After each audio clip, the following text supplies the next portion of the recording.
Hello, I'm Steve Shaw, National Coordinator of Football Officials and Secretary of Rules Editor for the NCAA. And today we're continuing our series of media videos for the 2021 season, and we're going to be focused on game action from the weekend of November 6th. Now, before we get into our plays, I'd like to give a quick update on our targeting statistics for the year.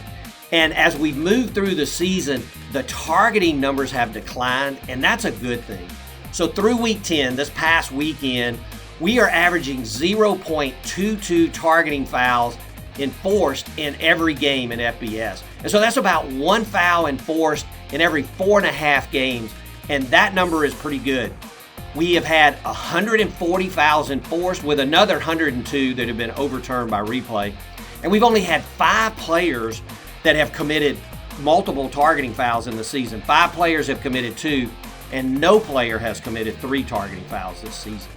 Now remember, the rule was designed for player health and safety and to modify player behavior, and the trend line for this season is very good. So with that, let's get on into our plays. We're starting with 2 targeting plays this week. And this first play we're going to look at, we get a pass down the middle to the goal line, and we're going to see the defender, number 6, come over and collide with the receiver, number 88, right at the goal line, and we get a call from our back judge for targeting.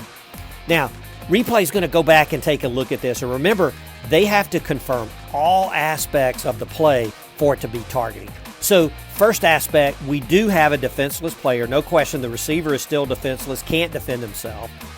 We have forcible contact as these helmets collide, but as we look at the actions of number 6, there's really no launch, no leading with the head, no attack, no upward thrust, so we cannot confirm an indicator of targeting.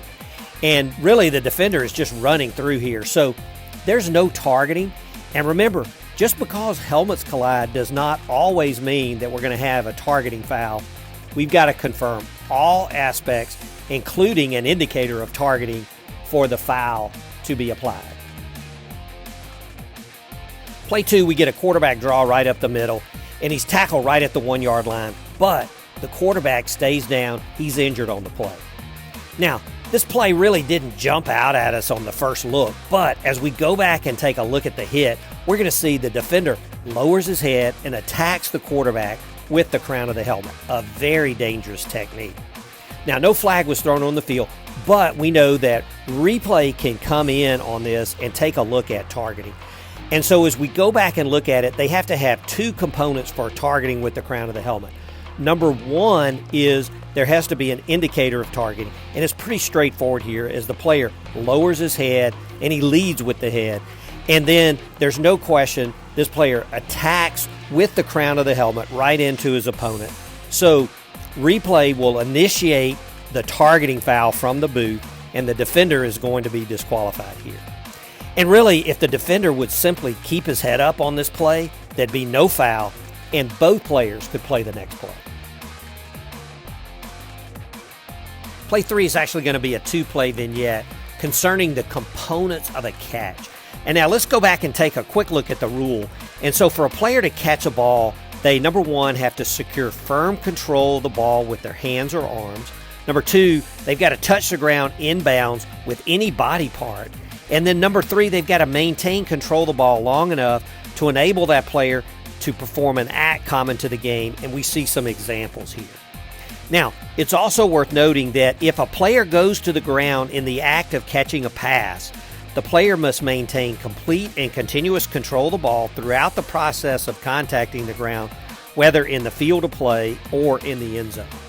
Now, as we look at our first play in the vignette, we see that the receiver makes what looks like a great catch right in the end zone, but it's going to be ruled incomplete. And as we go back and take a look at the replay, we see that the receiver does gain firm control of the ball. He gets a left foot down in the end zone, but as he goes to the ground, the ball is going to come out in the process of contacting the ground. So this is going to be an incomplete pass. In contrasting that with our next play, we're going to see that the receiver catches the ball, but the ball's going to come out as he's going to the ground, but we rule complete on the play. And as we go back and take a look at the replay, we're going to see that the receiver gains firm control of the ball. He gets the left foot down, And then he's going to perform an act common to the game. He stretches the ball out for the goal line with his left hand. His knee hits down, so the receiver has now completed this catch, and simply a dead ball comes loose after the knee was down. So this is correctly ruled a catch, and the ball is spotted right at the 1 yard line. Play 4, we get a middle screen and a catch by number 9 of the offense. And the ruling on the field is going to be that the runner is down and we have a whistle. And then we see the defender, he scoops up the ball and he takes off running for potentially a touchdown. But the ruling on the field was that the runner was down. And so replay is going to come in and we get our low end zone view from behind the defense, and we can see that there's no question that the ball is out while the runner is still up. And then from the high end zone behind the offense, we see that number 18 of the defense recovers the ball in the immediate continuing action. So replay can come in and overturn this to a fumble and give the ball back to the defense at the spot of the recovery.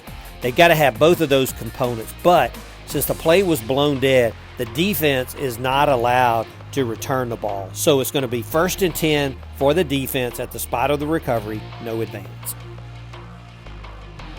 Play 5, we received a number of questions about this play.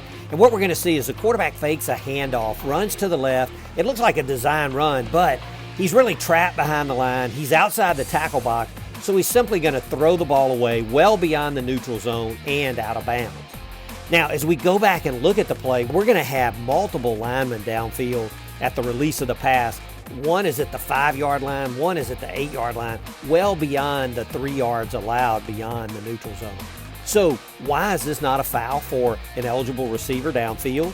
And as we look at the philosophy section of our CCA mechanics, it states that if a passer is legally throwing the ball away and it lands near or beyond the sideline, do not penalize the offense for having ineligible players downfield.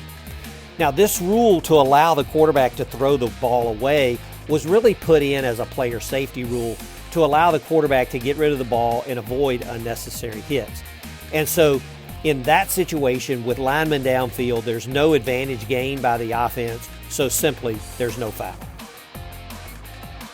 Our last play this week is an onside kick situation late in the game.